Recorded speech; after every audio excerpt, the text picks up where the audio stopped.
Mr. Erwin S. Santos. Erwin S. Santos. Mr. Erwin S. Santos. Melvin Santos, President from Philippines Operation Vigilance Federation. Mr. Erwin S. Santos.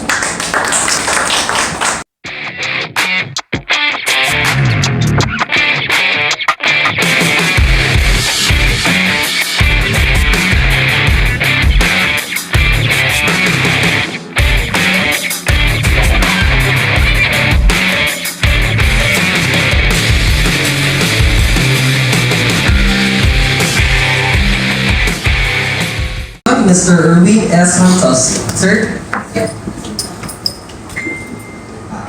Una po sa lahat, isang magandang hapon po sa lahat po ng bumubuo at ng pamunuan po ng PNP sa pangunguna po ni Director Police Brigadier General Elias Armata. Magandang hapon po, sir. Kasama ko rin po ngayon ang aming may bahay at tumatayong National Secretary, walang iba kundi si Rowena Casal.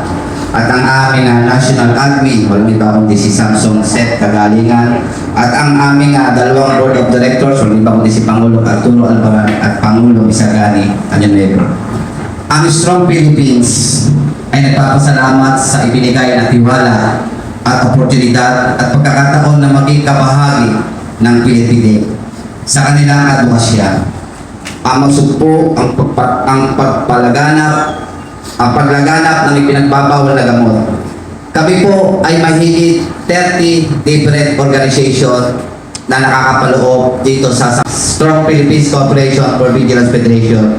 Ito ay binubuo ng Muslim Community, Bicol Association, Riders, Guardians, TODA, Samahan ng Kababaihan, Youth Organization at iba't ibang sektor sa ating lipunan.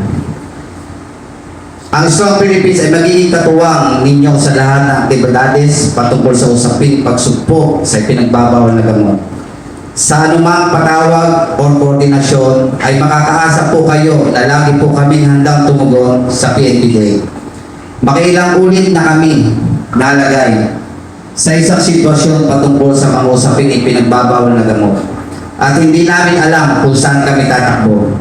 Ngunit ngayon, kasama kami sa 5 federasyon na mga NGO na kasama ko sa paglilingkuran na ngayon ay tatanggap ng Certificate of Accreditation.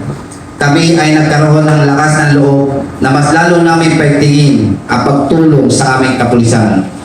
At sa bahagi po ng SPCPF na kung sakali po na kami po ay maging 5 milyon hanggang 10 milyon dito sa buong Pilipinas kasama ng aking mga kapatid sa paglilingkuran. Kami po ay hindi na po magiging problema ng ating gobyerno, kundi kami na po ang katulong ng ating gobyerno sa pagsugpo sa lahat ng uri ng illegal na aktibidades sa ating Pilipinas. Maraming salamat po. Thank you very much, sir.